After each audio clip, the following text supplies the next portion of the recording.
Hello. Today we are going to discuss about the adoption of data and analytics in the organic food industry. I'm happy to have here with me Bala, Thanks. Yeah. CEO of Shrestha Natural Bioproducts. Welcome, Bala. Happy to have you with us today. Thanks, Sundar. Why don't you tell us a little bit about Shrestha Natural Bioproducts and Sure. what you do? Okay, sure. So, thank you very much, Sundar. I think it's been a bit of journey trying to implement data and analytics at our company. But to understand better why we want to do that or what's critical about what we are trying to do is that as a company, as a sort of business, we started with the intent of providing better livelihood to farmers. That was our core principle. So today we work with more than 35,000 farmers across India, and we source 90 different food grains from these farmers, which in turn gets converted into 200 plus products.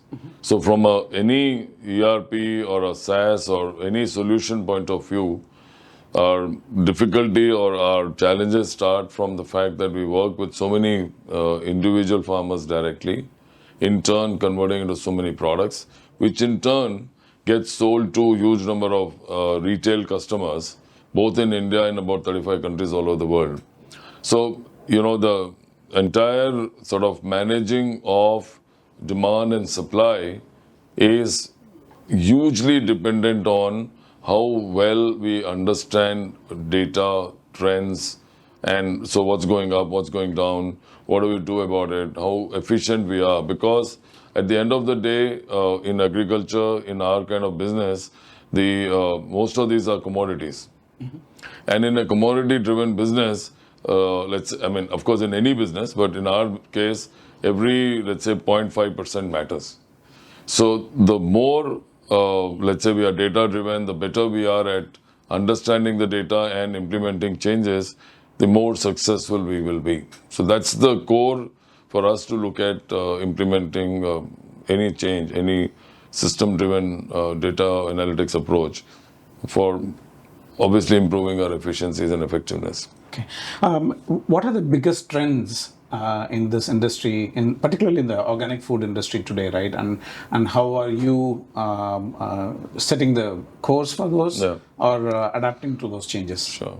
So I think this company started in 2004. And at that point in time, in India at least, no one knew anything about organic.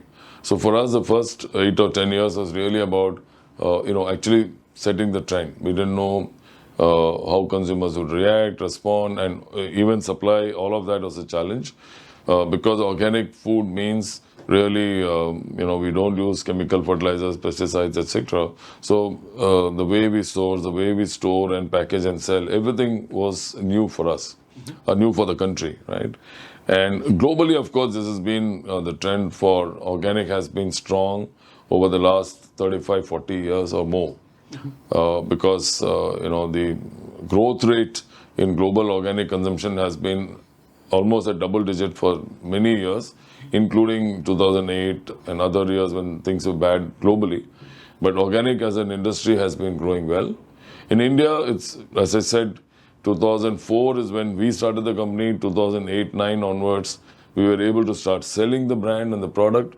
And today, we are seeing multiple brands in India. This category is getting recognized. A lot of consumers are now able to understand the benefits or the importance of not having chemical-laden, pesticide-laden food, and therefore looking at organic as a viable option and solution, right? And it's also opening up doors for Indian brands and goods to move internationally, because we are, with the kind of farming and acreage and lineage we have, I think for us, the organic farming pattern is actually really more supportive of what we do today. Right, with small landholding and multiple millions of farmers. We work with farmers who have less than 5-acre landholding. So in any case, these people have never used large machines to cultivate, right, or used a lot of chemicals, etc. So since organic takes 4-5 years for the land to get converted, the small farmers are really helping us to do a good job. So and they're very particular about let's say doing everything right. So that's helping us, and along with us, many other companies which are in the space who can then actually help India start exporting, Right. which has been a pain point for the country for a long time in the global food industry. So that's something which might help India over a period of time as well. But more specifically, in terms of consumer preferences in India, particularly, right? How have they changed? You've been in this industry long enough to see the changing patterns and consumer preferences, right? Can you talk a little bit about So, that? as I said, I think over the last, let's say, of the last 20 years we've been in doing this, I think the last 10 years, the first 10 years was really about seeding the concept of organic, seeding, talking about what's organic and so on. We really never spoke about the brand, right? It was about the organic as a concept, right? Because no one knew about it, no one believed in it. So initial years, the challenge, Sundar, was really about trust. Right? Why would someone, a consumer would walk up and say, how do I know this is organic? How do I believe this is organic? Right? And of course, you know, I know only, let's say 10% of what's supposed to be organic as a process. But within that, people would question in terms of why should they believe, trust, etc. So initially, the effort was really about talking to, you know, a lot of people, convincing them about, you know, the genuinity or the, let's say, the good things we are doing to give them organic produce. Because on the face of it, on the pack, in the product, you can't really show a huge differentiation. Right. It's like a dal or rice or atta or whatever will look exactly like everything else, right? But how do you prove? And every consumer who buys the product or the brand cannot go home and test, etc., etc. So the idea was to really build trust in the processes we follow and so on. Now, over last 8 to 10 years, I think with a bit of a, you know, generational shift as well as income levels in India changing, I think the awareness for, and of course social media and all of that helping, I think the awareness and consumption of organic food is growing. But to my mind, I mean, to whatever we are doing today, I think it's still, we are still scratching the surface. Okay. Right? Because globally, I mean, the best countries like Scandinavian countries have their consumption of organic produce is of the order of 20% of the food they consume. Even a country like US is of the order of 8 to 10%. And we are, if you take the country as a whole, we'll be in decimals. If you take the relevant population, we'll still be at a percentage or 2. Okay. So we still have a huge headroom even for the relevant population, which is, let's say, the, you know, top 20% of the population of India. If you consider that, we're still nowhere. Okay. There is still a long journey to traverse. But the good news is there is more awareness, there is more inclination, and there is more money in the pocket to spend. Right. Right. Right? Because at the end of the day, what we are doing today is giving good food, not just organic food, but good food. But of course, it is at a premium because eventually, you know, the work we put in, etc., costs a bit more. And the, let's say, the incremental money also goes back to the farmers to a large extent. Excellent. Right? So that's what we are doing. And therefore, you know, consumers are also aware of both the need to consume good food as well as the fact that unless farmers are paid better, I mean, that's slowly growing and catching up with all this media attention, that if farmers don't get the, let's say, desired income, then the number of people who will do farming in this country will go down. Right? So in that sense, both ways, like both the personal consumption part and a little bit of social awareness, both are helping. Fantastic. So, just now focusing on the data and analytics piece, right, and particularly with these changing consumer preferences, changing buying patterns, and the channels that are available for them, and so on. How do you use data and analytics to influence that segment and increase your sales as well? Correct. So I think you know, as you're aware, many years back we used to sell to a retailer, and the retailer would turn store and sell further ahead. And more or less, the smaller retailers knew who was buying from them, which family, etc. Everything was like a, you know, well-oiled machine, right? In that sense, that everybody knew everyone. But today, I think with you know, options in front of consumers being so varied, from small store near home to a large store, then e-commerce platforms today, which are also multiple in number. So consumer has huge number of choices, right? And huge number of choices of places where he or she can buy from. In addition, huge number of products which he or she can buy from. Right. If you look back 30, 40 years back, you had only 3 brands of soap or 3 brands of toothpaste and so on. So today, I mean, you can choose inexpensive product and a very expensive product at the same place. Right. Right? And so that the number of options or the number of, from a data point of view, the number of data points, permutations, combinations, which is like mind-boggling today. Right. Right. Right? And you're talking about millions of consumers shopping every day Right. and multiple products over multiple platforms. So from our point of view, and we are selling multiple products. Right? Unlike many other large companies who have a 80-20 sort of ratio of the products they sell, 80% of the revenue comes from 20% of the products or less. In our case, it's more evenly spread. Okay. So I have a range of, let's say, 200 products. Then I need to kind of have a much better grip on how product requirement is moving across platform or across a city or in pan-India and global and so on, so that I can go back and integrate into my supply chain, which is a long supply chain, because we do go back to farmers for sourcing. And as you know, cultivation for many crops happens only once or twice a year. So it's a huge process. I mean, what we've been doing a lot of that through some ERP solution and manual. Right. But I think now we are really looking at data analytics to help us integrate this much better, because we want obviously consumers to get what they want in time, and at the same time for us to be able to go back to the farmers and do the right things to grow the right crops at the right time. So it's a huge process of that integration, which I'm hoping and expecting data analytics to help us with. And in that sense, would it be right to say that there's a lot of information that you need to factor in for your planning process and That's right. even the lead times in the industry and That's so right. That's right. So as I said, look, number of variables have dramatically grown. Right? So because there are so many platforms we sell on, from a physical small store to big store to a e-commerce or a quick commerce platform, the shopping behavior of consumer on each of these platforms is different. They have a choice of multiple brands, and multiple brands have choice of pricing and everything else. So there is the number of variables one has to factor in while planning, while forecasting, while doing even your production or a group, farming. All of that, the variables are huge, right? And in our case, one of the challenges is we are not a manufactured products company. Right. So we have, in the sense, only limited opportunity to be flexible. Because if I'm planning to sell 1,000 tons of paddy in a year, right? I will contract with the farmers. I go back to the farmers and say, okay, I need 1,000 tons of paddy. There's a cultivation, etc., etc. Now suddenly, middle of the year, I need another 500 tons. There's no way I can source it. Right.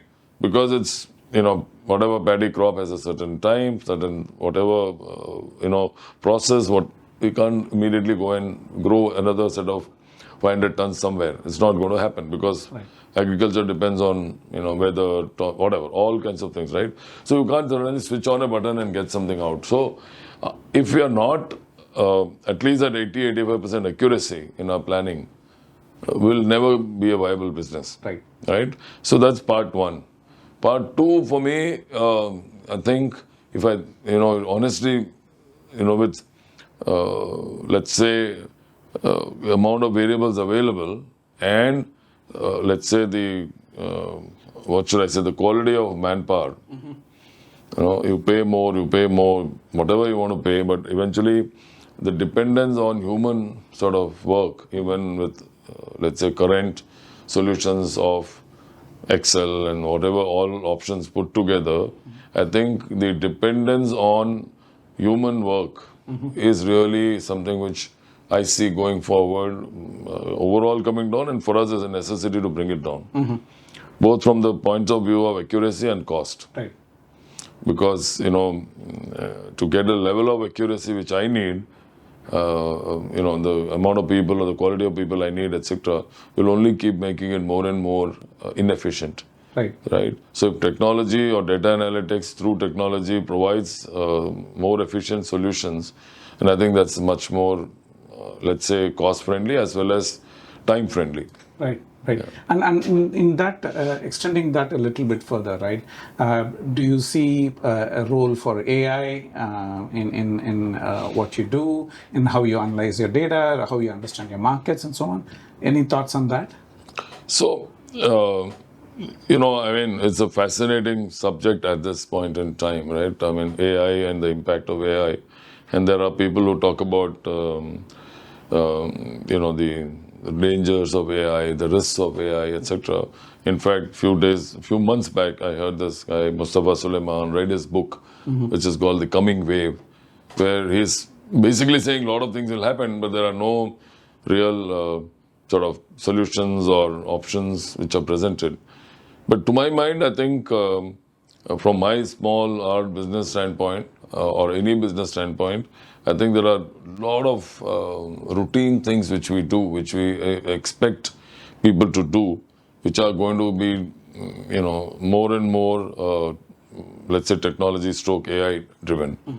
Okay. So, for example, today we are some person, right? I mean, even though we've talked about some of these things for 30, 40 years, even today there is a interface between a buying team, which could be a person from an e-commerce platform, which is like fancy names, or a smaller retailer.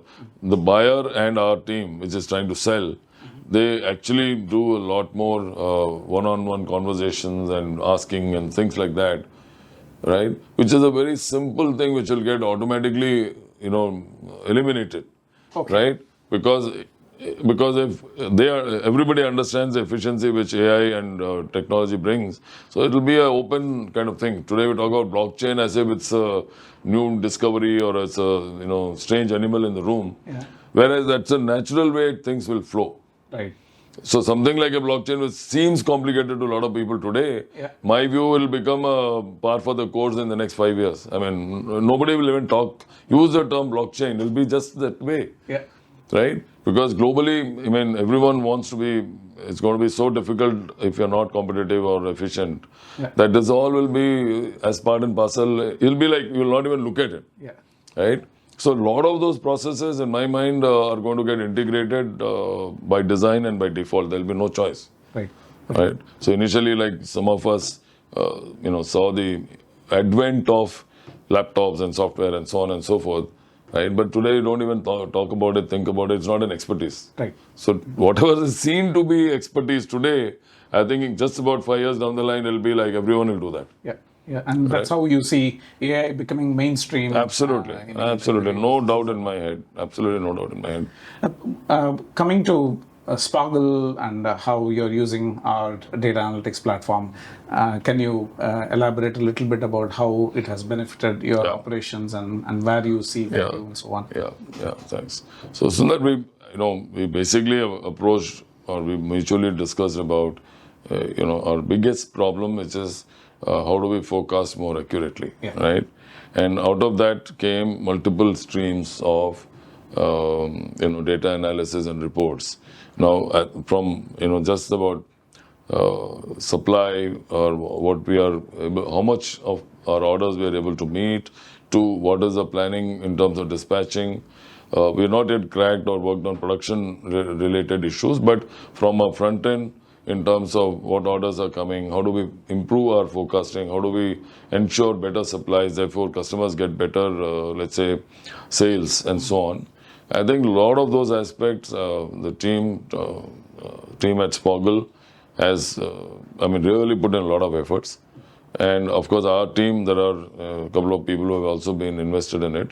Because as I said, I believe this is not going to be nice to do. It will be critical for us to actually just run the business. So I think we have done a lot of work in terms of supply, demand planning, and even in terms of understanding where our sales loss is coming from through these platforms, through some work. And I think that's really useful. And as we discussed some time back. I think it's going to be a continuous process where it might take us a few more months to get to a point where we see results which are, really outstanding. Right? I think we are on the right track. We are kind of most of the low-hanging fruit is kind of taken care of. And now the challenge is really to see how we can use all of this to solve our big problem, which is about figuring out improvement in our forecasting and therefore improvement in our sales. And I think there will be a direct impact on our top line and bottom line because of that. And you see this as a great investment in terms of building a data foundation platform, using that to drive a number of operations internal. Yeah, absolutely. So I think, it's not a new thing I'm saying, because a lot of things are today data driven rather than perception driven. Or, before doing this, I used to work for Mars for about 7 years. We had a French-German boss as my boss, and he used to say, "Hey, don't give me this Indian type of story. Just give me facts. Give me facts," right? And so that's what we are. Data, or basically data converted to information which is neutral, is what it's the only way we can work. Because otherwise, as managers or as team leaders and so on and so forth, if data is kind of, you need to take the right decisions, you need to do the right things. Data which is neutral, which is not biased, not colored, is just throwing up data, which is with the help of Spoggle, we convert into information which is relevant. That is where I think, top leaders and managers and everyone will really find it useful.